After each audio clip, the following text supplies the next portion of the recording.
Thank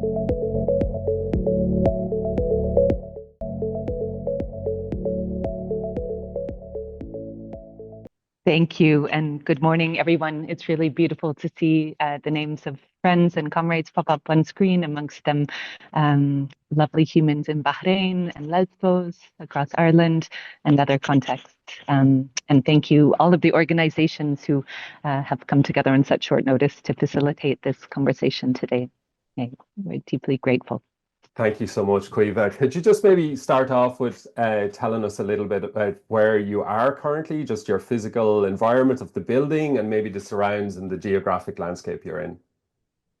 So I'm joining you from the stairs of the children's space in a network called Pareja, which is, perhaps I could give you a little tour later, but it is a coalition or a network of different organizations that are solidarity rooted, who act as an adjunct in a way to the dearth or the lack of both humanitarian and rights-based supports in what is a securitized and very dehumanizing camp just down the road. So this space includes psychosocial supports, primary health care that is run by MSF, who recently started to use this space, sort of a hot, nutritious meal, a maker space, which is a group of brilliant carpenters and upcyclers who repair bicycles and telephones and people's radios, and who create and recycle beauty from a variety of different materials.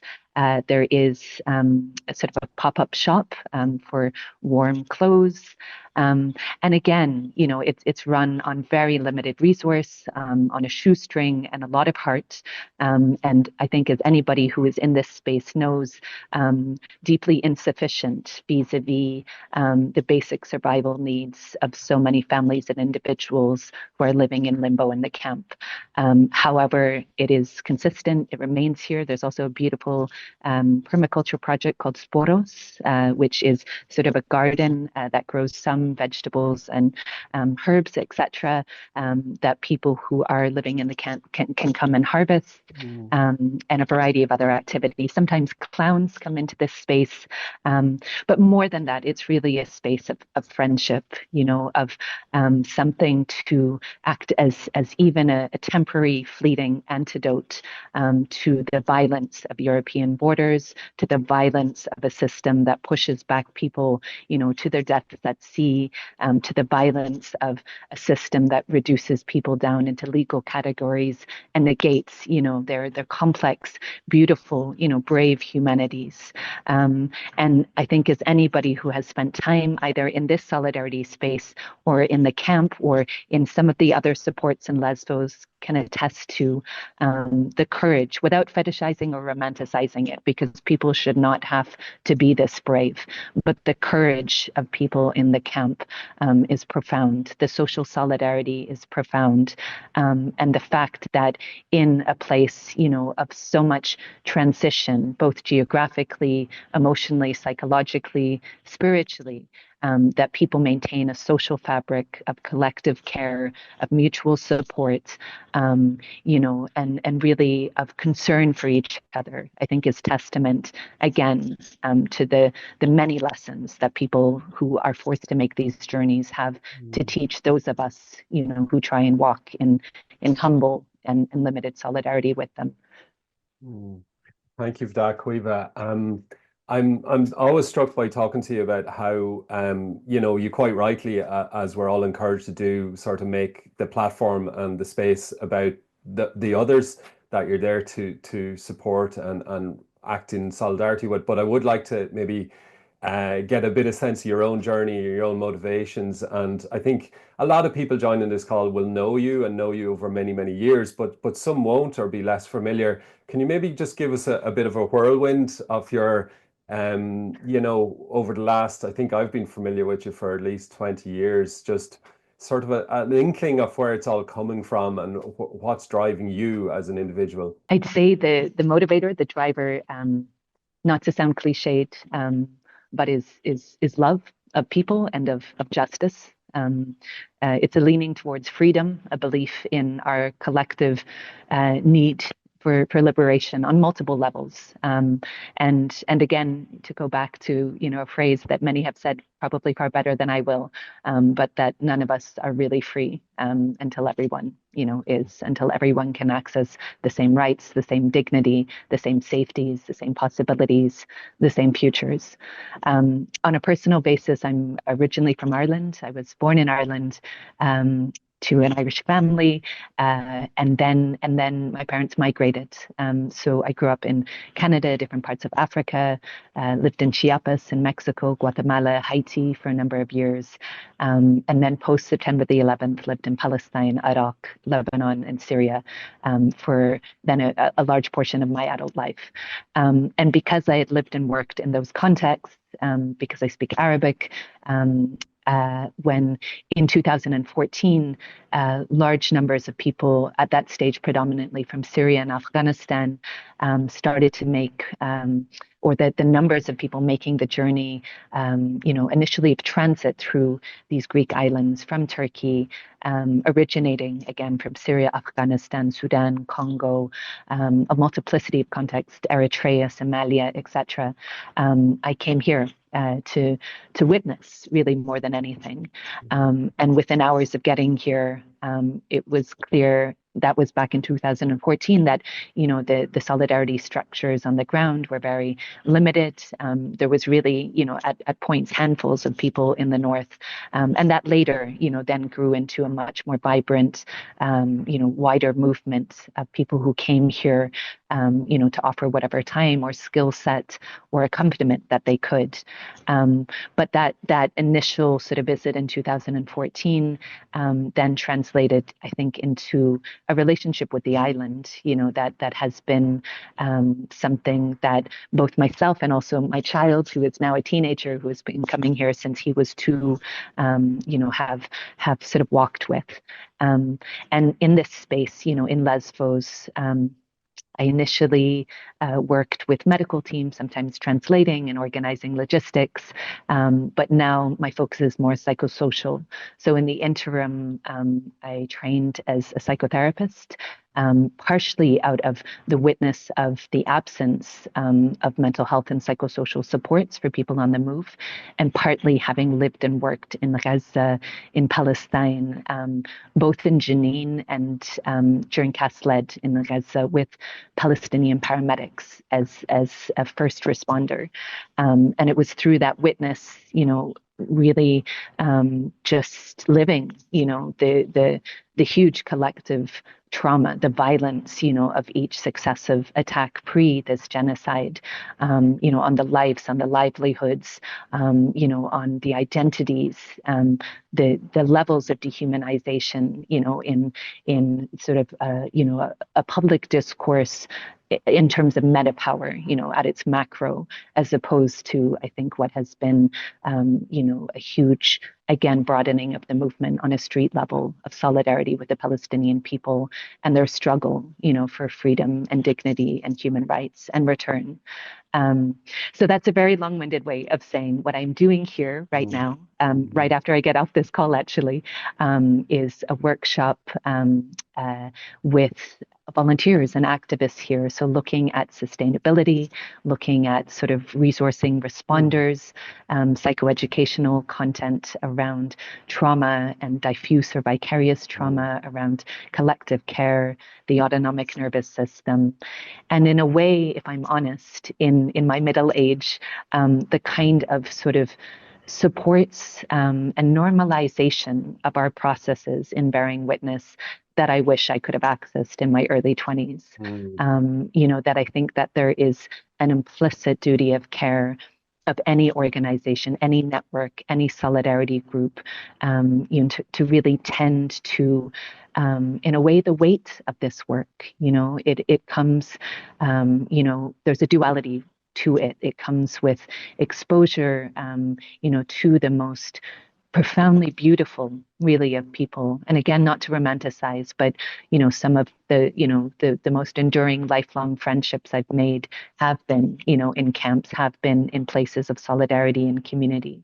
But there is also a pain, there is a pain at witnessing, the humiliation of our friends, witnessing, the degradation of the conditions that they and their children are forced to live through, and also an awareness that whatever humble, limited solidarity that can be offered in spaces like this, which are full of color and life. I'll see if our internet connection holds to give you a little tour, perhaps towards the end. But, I contrast this daily in my mind with the camp, with, the sanitized and yet, degrading conditions, the freezing, nights spent in exposed camps, the lack of hot water, the lack of nutrition, the lack of access to sufficient healthcare or legal services, a lot of which are run again by volunteer or small NGO groups. And finally, I might just flag for any athletes that are on here. There is a beautiful space just down the hill, actually, called Yoga and Sport with Refugees, YSR, which is a gym. And the gym has a bouldering wall and martial arts and yoga and running. And it's really a space of power. And by that, I mean, whenever I walk with friends down to the camp and witness in a way that contraction of their bodies pre being searched every time they go into the camp, and not just for weapons, which people are not bringing into the camp, but for cooking pots, for heaters, for things that they need to be able to cook and care and nurture their families.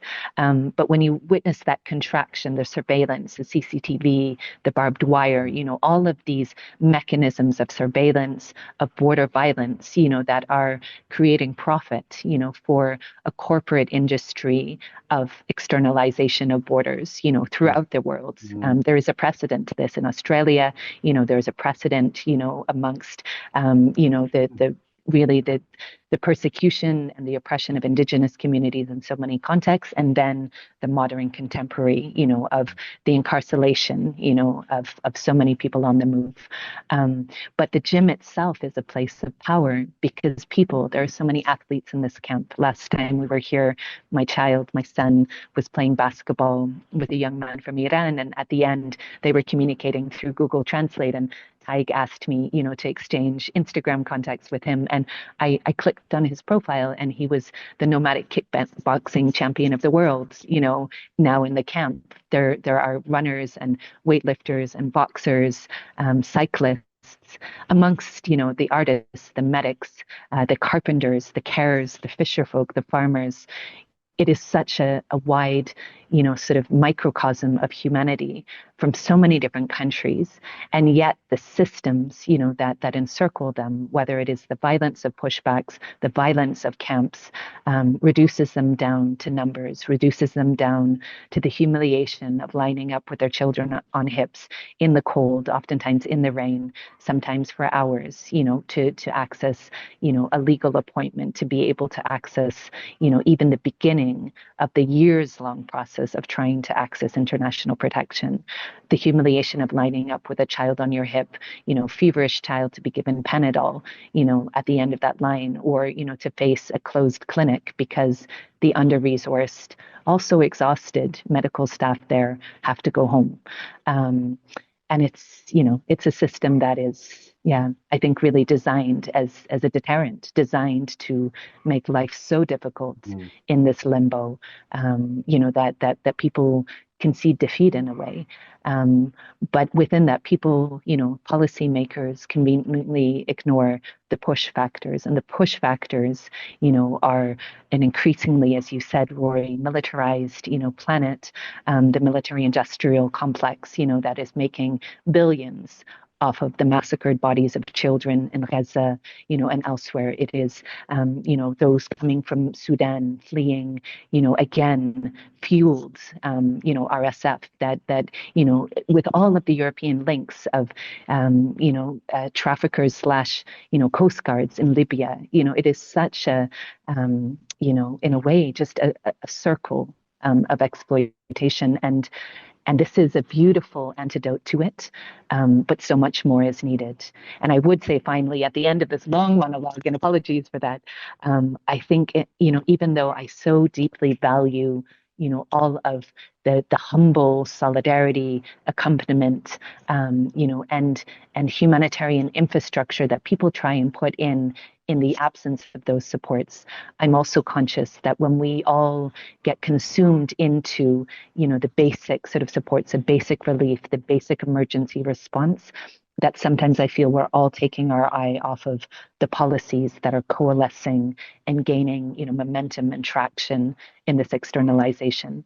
And I don't know if she's on the call, but there is an amazing researcher and human rights sort of specialist, Irish Neve, who has been working, for instance, on the Pilos case. There are so many cases of profound injustice, of preventable deaths at sea, tens of thousands of them, women, men, and children, old and young.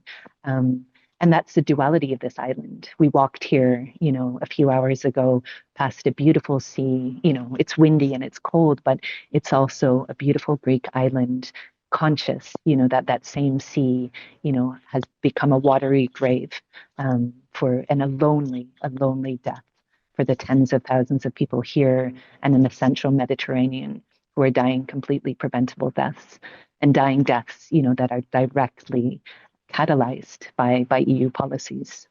And also the US-Mexican border, all of the iterations of this that exist in the world, and again, that are gaining traction, very sadly.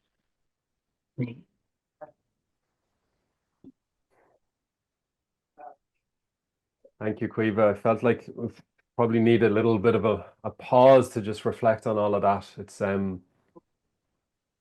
was in Connemara last night and watched a documentary about Gazan fishermen, but beforehand there was a live link with Gaza, and there were fishermen there and connecting with fisher people in Scotland and Ireland, and they were doing a solidarity screening all around the coast. But in it, there was a moment where one of the translator men broke down in tears, and it just struck me right now that amongst many people I come across now, there's so much emotion and weight being felt, and I'm struck by that dance of the light and the dark, and the ability to hold both. And I suppose your own training in psychotherapy perhaps has resourced you to assist others, but I'm sure that it's resourced you to assist yourself as well. And I'm just wondering, can you speak to that ability to hold the weight of where things are at, and what being a witness means now? It's a good question. And I think we're all holding the duality, of the grief and the witness of profound trauma, and also, reaching towards freedom, and within that, the right for people to feel and express and embody joy.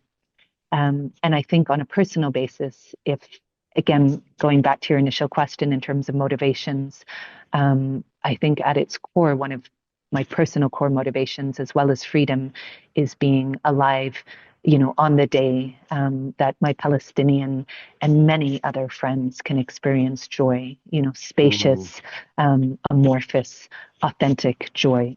And I think oftentimes of the Bobby Sands quote, about the laughter of our or their children.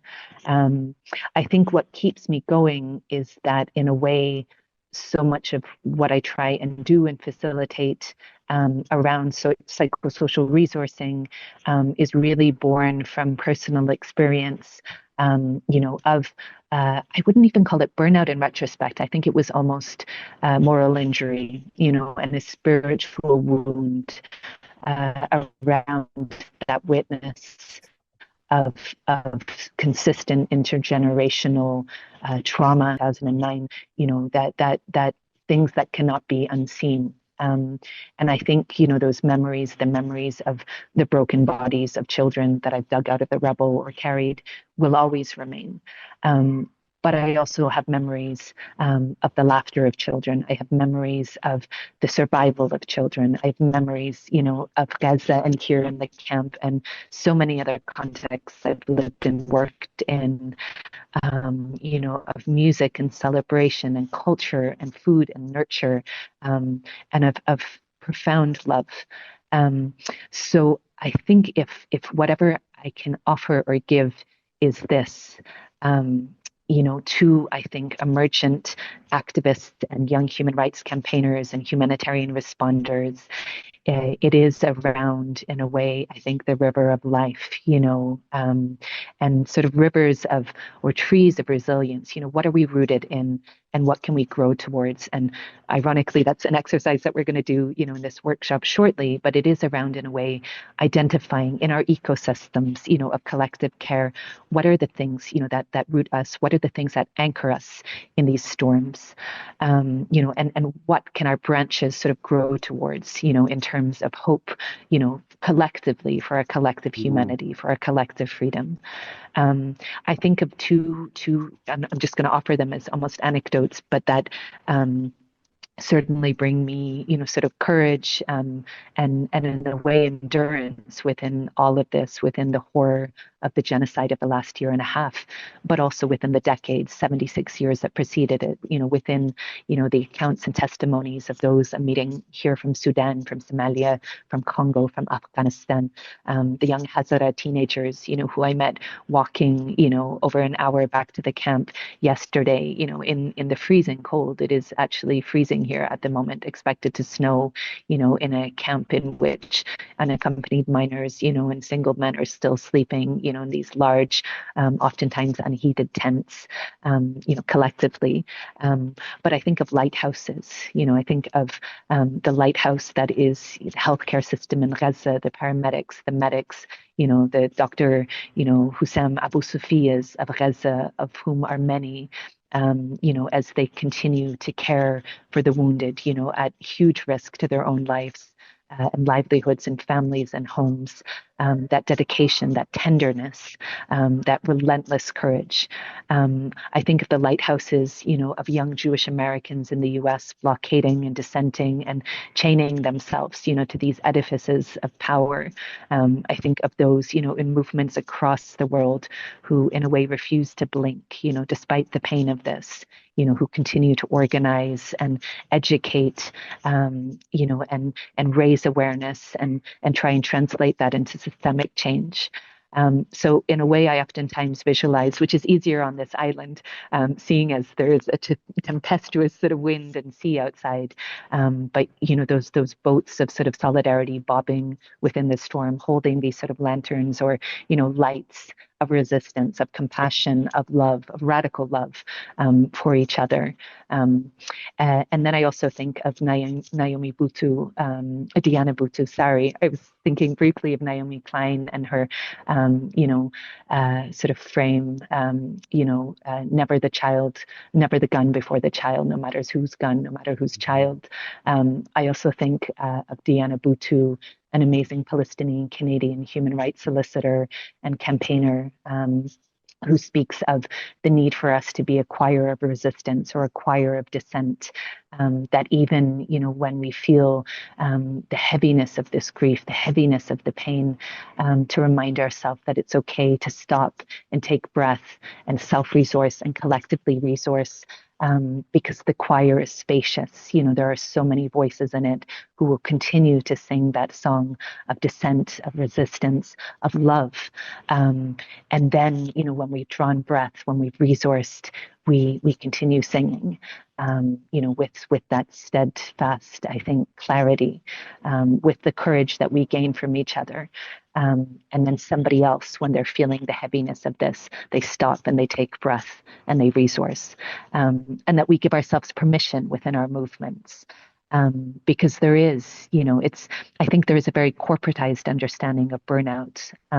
Increasingly, I believe, in the legitimacy, I think, of the frame of burnout, but I also, really see, more people on sort of a spectrum of moral injury here in this context. I've witnessed that, both sort of vicarious or direct sort of lived trauma among search and rescue personnel, having to make these choiceless choices, as there's a mass casualty event in which multiple people are in the sea, and they have to decide, in the immediacy of that assessment, in the split seconds, really who lives and who dies, who they pull out, who has a better chance at living.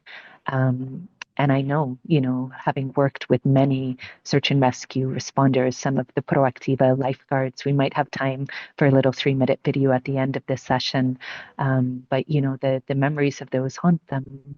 And yet, this is part of the duality. It is part of, I think, when one opens one's consciousness and heart, to the pain that people have to carry in this journey, the memories, the trauma in their backpacks, that we too, carry that. And yet, I know for so many of the young volunteers in this space, the activists, the solidarity campaigners, I know, for them, for us, there is no alternative. There is no other path, but yet, to collectively struggle for a collective liberation, for a collective freedom, for the collective right to experience joy and lives of meaning, not just lives of survival. So it's a journey, but I think a journey that, say in Spanish, sort of vale la pena. It's so worth it.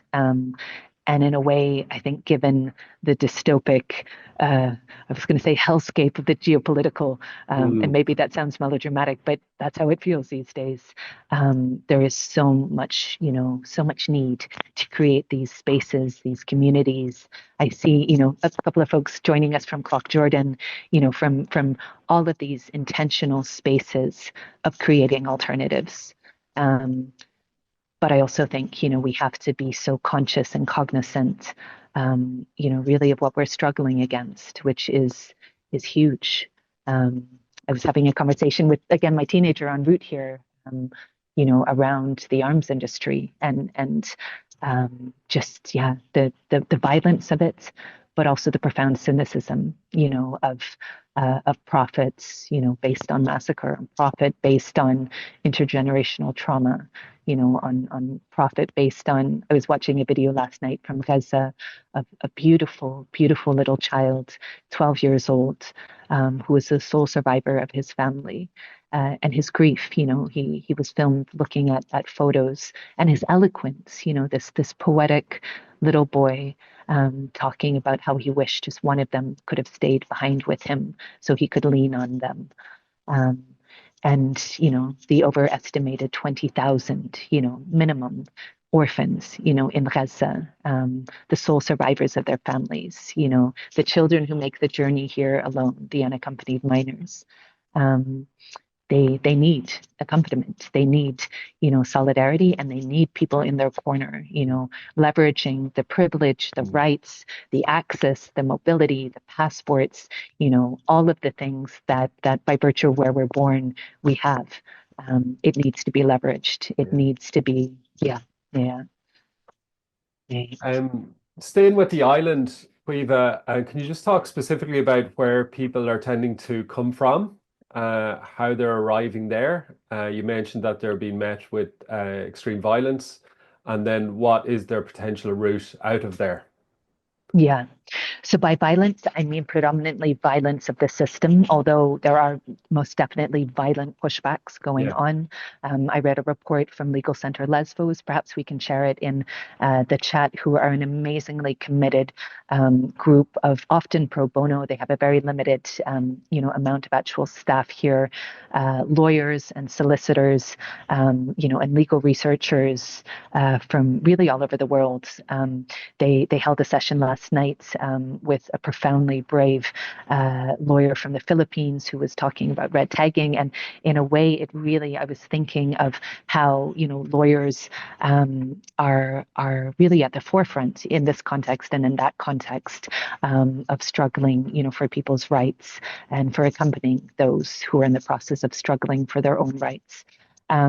So in the report, they were referencing the estimated almost 3,500 people who have been pushed back at sea by the Greek Coast Guard in the last 4 months since publication of their last reports.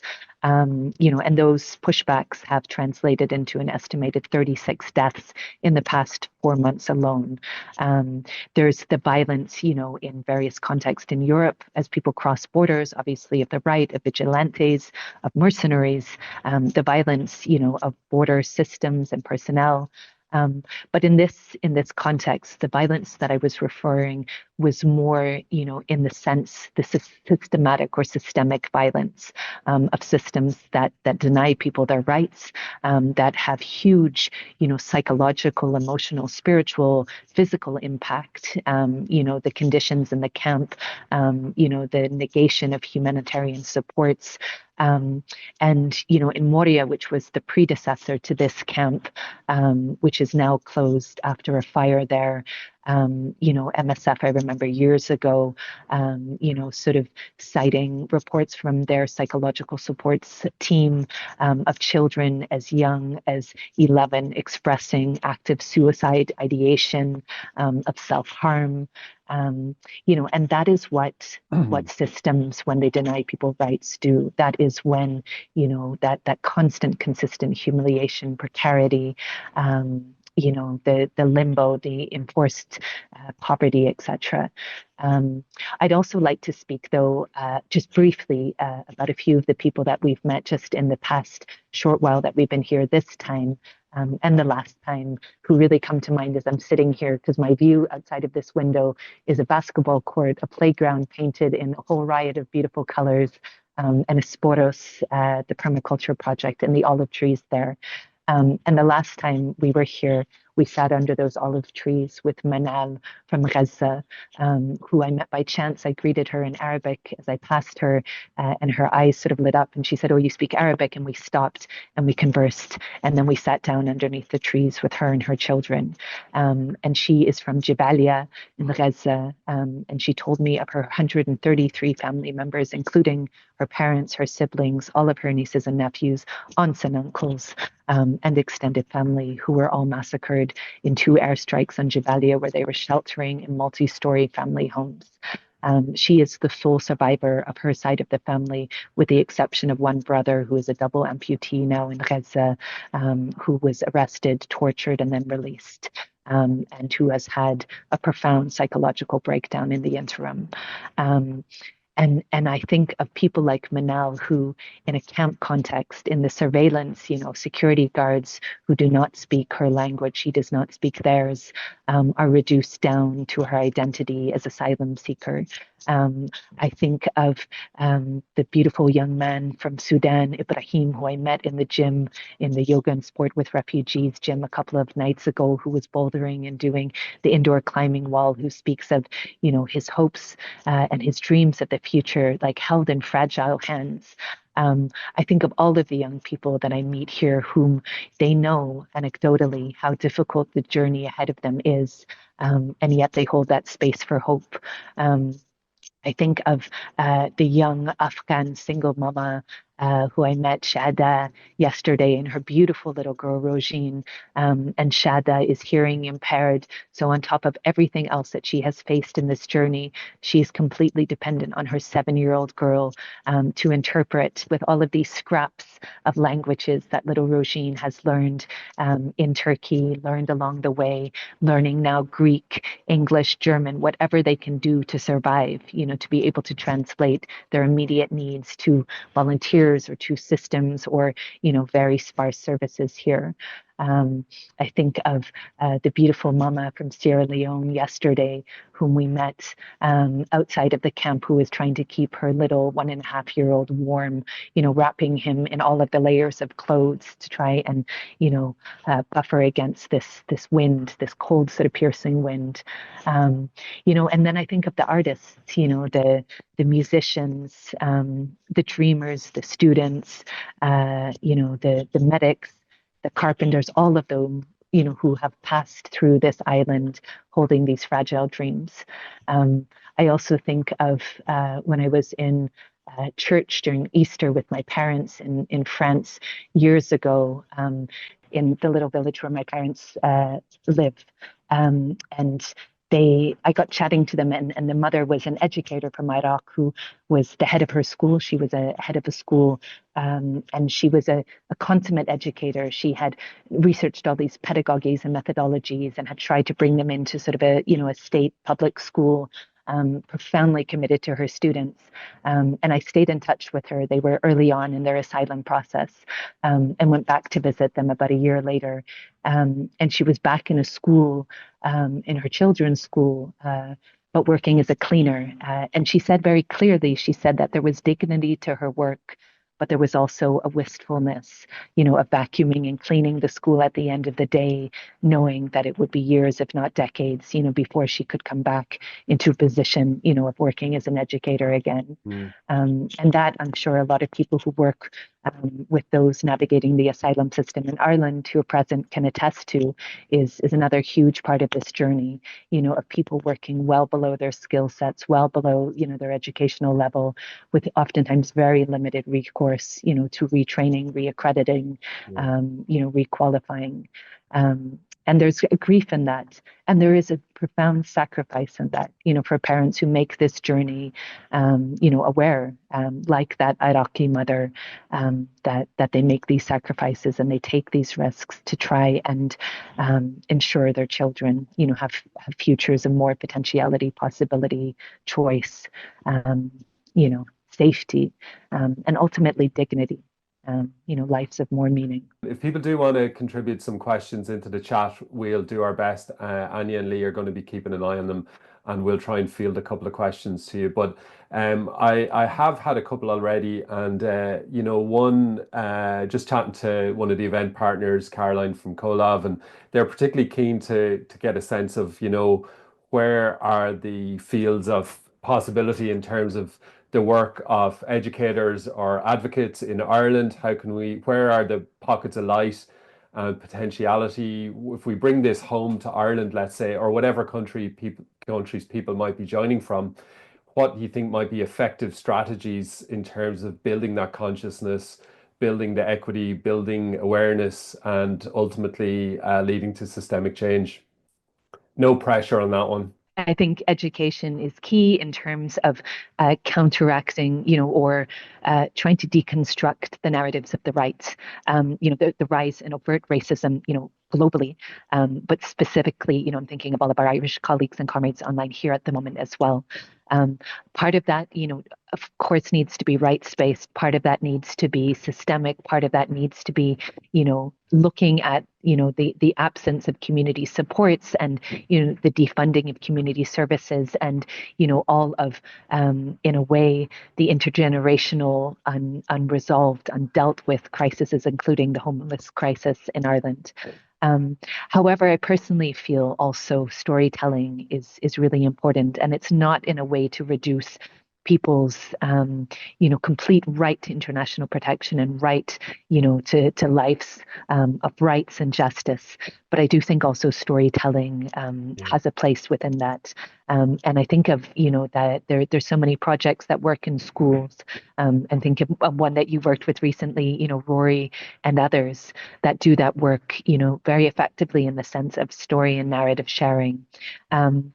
It's essential.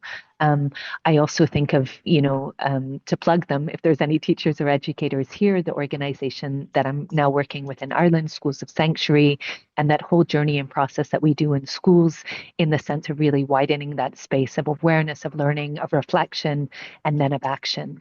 And right before I came here, we had an award ceremony, for schools in Dublin, and regionally.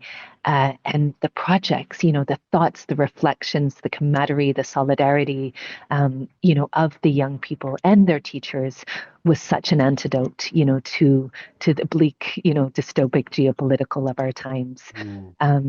So I think, that on every level that we can, policies levels, societal, relational, generative, the work really has to be done.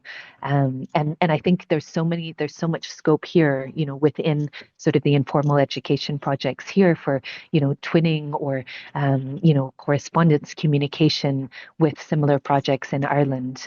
I think really linking, I think of, one of the projects that's run out of this space, Refocus Media Labs, this amazing, group organization that works around documentary and other types of filmmaking with, young filmmakers living in the camp or in limbo or in transition, many of them young Afghan, profoundly talented, videographers, editors, producers, who are really narrating, their own experience of racialized, violent borders, but also of dreams, of hopes, of aspirations, of hip hop, of poetry, of drama, all of the things. So that those are links that we can definitely pursue. I would say once I'm off the island, in terms of longer term fundraising, there are so many great grassroots groups here, amongst them Yoga and Sport with Refugees, Legal Center Lesvos, This Space Paraya, many others. So if people want to organize, I'm thinking even in Clough Jordan or other places, small fundraisers, because everybody's here in a voluntary capacity. There are no overheads aside from the running costs of these spaces. So the funds are used well, and used really in very direct support and solidarity of the projects that continue here. Okay, thank you, Caoimhe. So in terms of just wrapping up, I know many people have just planned to attend till 12. So for those that can hang on a little bit extra, we're almost at 12. And thank you, Caoimhe, for your extra time. And thank you for such a generous last minute sharing so generously as you've always done. And I suppose keeping our fires lit and keeping us informed. And I do think, it's increasingly important that we keep these links alive in terms of what's happening on the ground. And I think there's an increasing role for media and for educators, of course, as well. So Anya and Lee from IDEA have been looking at questions, and I'll first go to Lee. Lee, just in the interest of time, we'll just get you to ask a brief one, if that's all right. I think, I'm not sure if it's a question from the chat or where is it from? I just saw a really good one vis-a-vis NGOization of dissent and hotspots. But anyways, let's see. Let's see if that's the same one from Louise. But yes, I agree with you, Louise, 100%. Yeah, all the way. I was just going to read the first one there in the chat to give to be fair to those who got in first. Paula Galvin asks, how difficult is it for you to maintain optimism in the face of such injustice? You kind of spoke to that a little bit already, but if you want to add anything, and maybe I'll ask one more so you can take two. Trump has stopped USAID to the most marginalized people. What effect does this have in your experience? Question one, for better, for worse, I have a deep well of joy with which I draw from. I don't know what in the constellation of whatever in maybe my family who have been enormously supportive, or just life experience. But yeah, joy is something that remains. And again, I think it's bolstered, by love, by this witness and this accompaniment of a lot of beautiful people. And whether that's those who come here on their journeys of seeking refuge, those who come here to walk in solidarity and accompany them. And Ty here as well, playing basketball outside, have had the enormous privilege of interfacing with profoundly beautiful, brave people in so many different geographical contexts. So community is my resource. Vis-a-vis the USAID question, definitely huge domino effects everywhere, including here.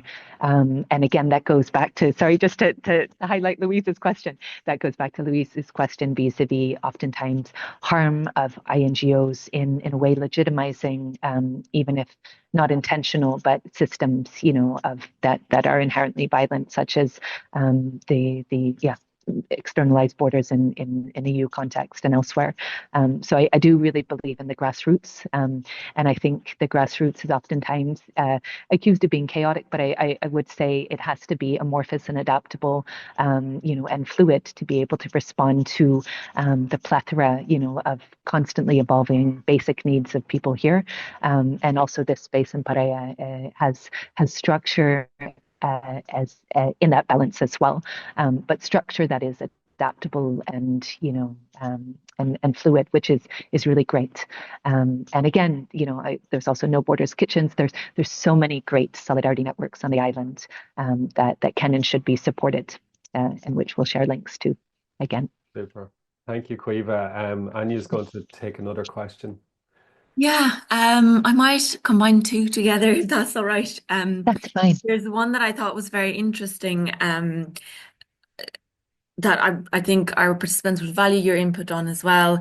Someone was asking about comments or advice about the situation in the West Bank today, and in terms of context, they added that they're considering volunteering with IMS, UCP, or such groups. And then another question that's quite different is also a participant asking, what welcome would you say people were expecting when they set out on this terrible journey? Yeah.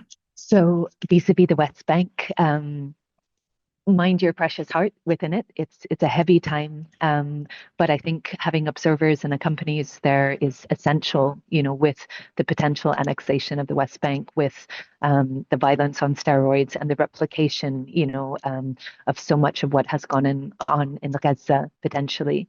It is a bleak time, both in Gaza and the West Bank.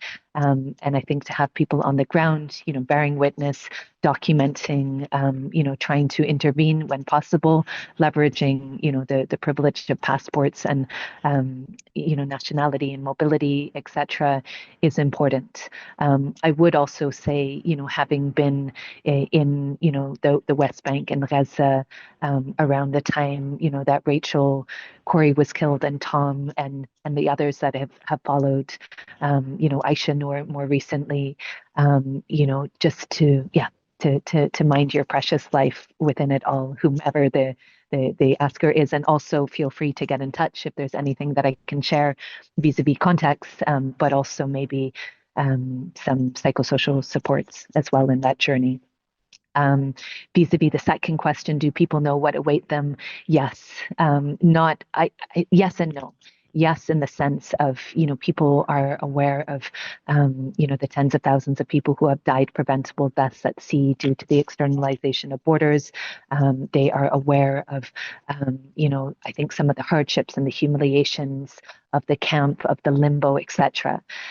But having said that, sometimes people aren't really aware too, because when people get here, specifically, I see this around dignity. Nobody wants to, in a way, present, the total precarity of their conditions back to families that are living oftentimes in extremely, violent, at-risk contexts themselves. They don't want their families to worry about them. So I say that in relation to friends here from Gaza, young men who are really, in limbo, even though, the processing of their, papers is quicker than other nationalities at the moment. But people don't always report that back home. I think sometimes very poignantly of, the Instagram accounts of young unaccompanied minors that I've befriended over the years, from Darfur, from Congo, from Afghanistan, Syria, Eritrea, Somalia, or etc. Sorry. And knowing their conditions in France, knowing that they're sleeping under a bridge, sometimes, subjected to violence, subjected to humiliations, etc. And then on Instagram, I'll see, them posting a picture of themselves, with their one, sort of cool looking jacket and the Eiffel Tower in the background, or like a snazzy looking sports car, or, teenagers are teenagers, I think, in the sense of how they represent themselves, but also older people. Nobody wants to frame themselves in this contracted identity of refugee, of asylum seeker, of nor of the hardships or the humiliations of this journey, in the dehumanizing aspects of the journey. People want to frame themselves in their dignity, in their resilience, even though it's an overused word. And I yearn for the day, as we do collectively, that refugee and asylum seekers and migrant communities don't have to be so resilient, so brave, so enduring, and they shouldn't have to bear the weight of the responsibility, as Omar al-Akkad, actually a powerful Egyptian Canadian writer, recently said, the failing load beams, of the houses of modernity, in a way, the negation and the bulldozing of the rules-based, quote unquote, order of international humanitarian law, all of these systems that, are being so violently undermined, by the powers that be. And yet there's so much power in us, in the street, in the collective, in the vast majority of the inhabitants of the planet who can see, the horror and the violence for what it is, the cynicism, the dehumanizing rhetorics, the pain and the trauma of us all bearing witness to not only a genocide, but to an infanticide, to an unprecedented, historically, slaughter of Palestinian children in Gaza. And the call that comes from that, the call to action, the call to community, the call to courage, the call to love, but also to be in the choir of dissent and to take breath when we need it, to resource, to make this sustainable. Thank you so much, Caoimhe. That's a very inspiring call to action that I think a lot of the comments in the chat kind of echo, and thank you for. Definitely. I will hand it back to Rory. I'm just going to bring you on, Ahmed. You're very welcome. Yeah, you're good. Yeah. Thank you so much. Marhaba, Dr. Caoimhe. How are you? Marhaba. Thank you so much for this inspiring session. And Voilà. I'm actually doing my PhD at North, and I come from the same background. I'm from Yemen, and I went through this asylum system myself. I'm doing my study on the experience of Yemeni refugees in the Irish asylum system. And I'm wondering, the experience of asylum seekers must be understood as a holistic, it must be background. I believe that the background of asylum seekers must be included to understand their prior journey, because you see now there is immigration sentiment rising in Ireland and all. So Yemen, I can see the experience of Yemeni refugees is not talked about. They have no voice. That's why I took up this project. I'm wondering if you have encountered any Yemeni refugees in Greece, and if so, how does their journey and experience compare to what we see in Ireland? Thank you, Ahmed, and thank you for calling me on that as well, because I realized when I was listing off that name of countries that Yemen completely slipped, and I think in a way that is quite symbolic of what you just said, right? That it is a very absent, very invisibilized context of forced migration. So deep apologies for that. Yes. More so recently in this particular island. So I know in other islands there have been larger groups of Yemeni asylum seekers transiting through them. On this specific island in Lesvos, less so this time, to be honest, but in the last couple of visits, yes. I met many young Yemenis, specifically a number of young unaccompanied minors, and also families. And the journey, like so many other journeys, I'm also thinking, those who end up in Libya. I've met so many Yemeni families on the move, through Italy, met them in Lampedusa, etc. The journey is again a very brutal one, with profound hardships. And I think that point is so important in terms of that systemic lens. And in a way, as well as advocacy, that's, I think, really where the storytelling component comes in. I see that with a lot of the young people, the teenagers, the students in Irish schools that we're working with, of when that frame, that canvas, is broadened into, that people left lives of meaning. They left communities, they left families, they left professions, they left education, old paths, they left hopes and dreams and loves, and then embarked upon this journey. And also, both in the case of Yemen and Syria and so many other contexts, people wait. They wait through wars. They wait for years, hoping that things will get better. And oftentimes migration is the last possible option. It is the choiceless choice within it all. So yes, and it's great that you're doing that research. And I'd really love, when you begin, to both collate and publish it, also to share it in our networks, because I think for many people who are more familiar with the context of Syria, of Afghanistan, etc., that is so useful, as an educational tool for people here in these solidarity groups. And I would also say there's a number of sort of colleagues who are active in solidarity structures here who have worked in Yemen in the past. And it was, really, I think, important for the cohort of volunteers here to hear of those experiences.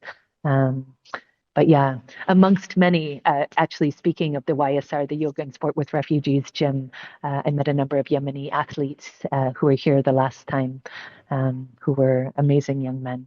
Yeah, really kind and compassionate, and mutually supportive of each other, in all of the hardships of the journey.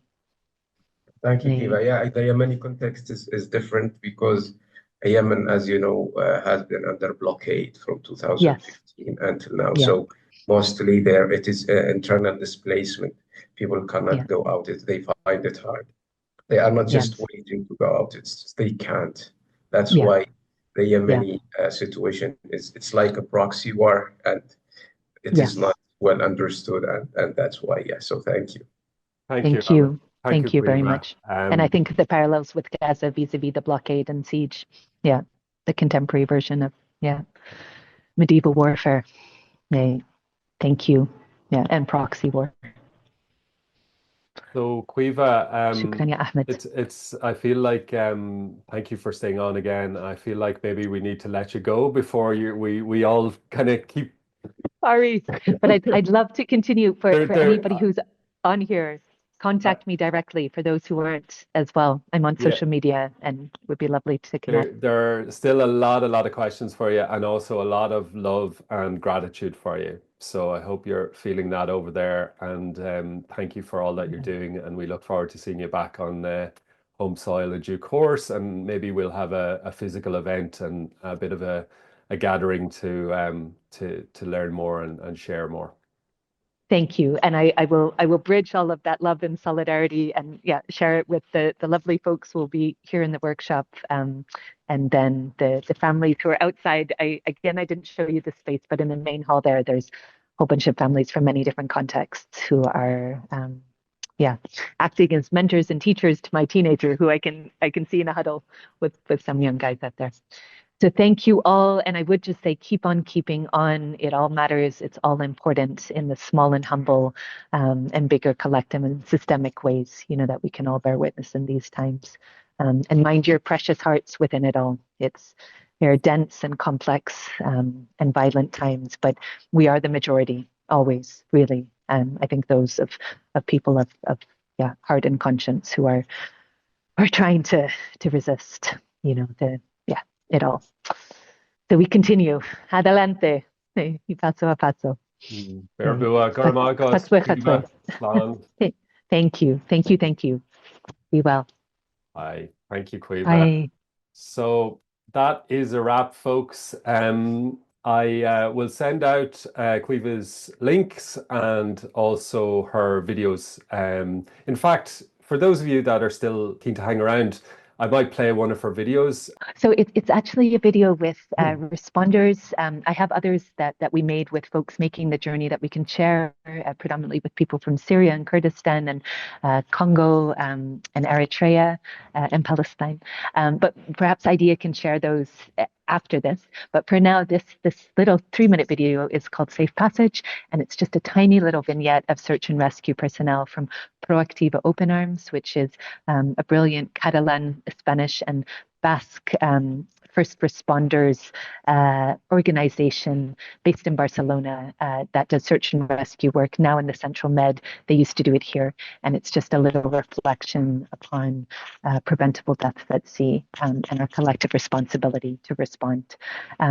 So that might sort of take people out of the space, and I'll share the others. We also have one about Sudan, of young, amazingly just inspirational Sudanese or Irish Sudanese young activists in Dublin who were organizing around the uprising a few years ago. So thank you all. And I'm really going to leave now. But thank you, IDEA, and all of the organizations in this space who made today happen. Nuestro trabajo, el más importante, es rescatar a las personas, que no se ahoguen en el medio, en el mar. Pero lo segundo más importante es explicar la realidad de lo que está pasando en el agua. Porque somos los ojos del mundo en medio del mar. Pues empezamos aquí en Lesvos, se continuó en Libia hace poco, el 28 de junio salió el barco astral hacia allá, porque las nuevas rutas de los refugiados han cambiado. No son refugiados, no son inmigrantes, son personas y muchas veces las autoridades no los tratan como personas. Lo que está pasando aquí no es culpa del mar, lo que está pasando aquí es culpa de la gente, de intereses. El mar no tiene nada que ver, el mar simplemente es un paso más en el camino. Hemos tenido situaciones que sabíamos que podían pasar, pero que nadie esperaba que pasaran en estas dimensiones. Y bueno, ha sido una experiencia muy dura. Hemos tenido 300 personas en el agua, sin botes de rescate, sin nadie, y hemos hecho lo que hemos podido durante horas con botes de agua. Y he estado navegando entre medio de cadáveres. Y aquí he visto situaciones con bebés ahogados, con bebés de la edad de mi hija, y ha sido muy duro, porque en cada bebé ves a tu hija. Y bueno, no sé, es algo que no lo puedo olvidar. Hay las mismas caras que he visto morir, no las puedo olvidar.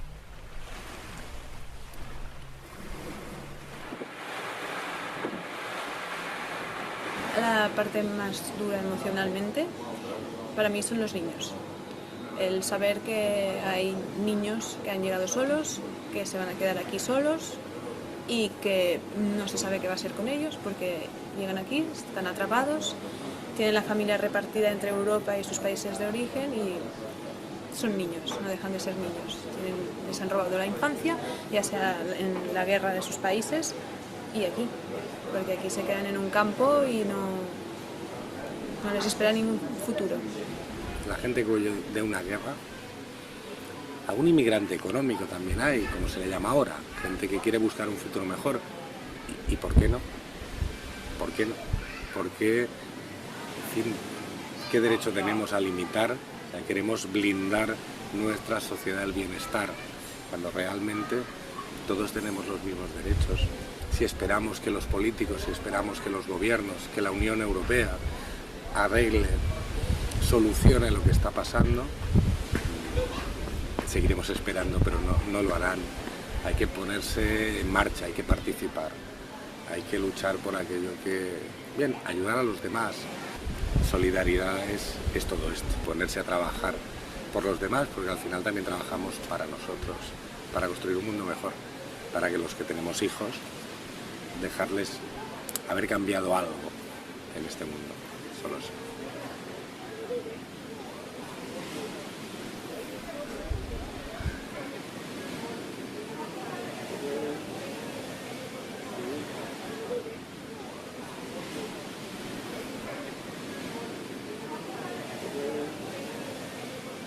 Thank you, everybody. Appreciate all your support. Thanks for attending.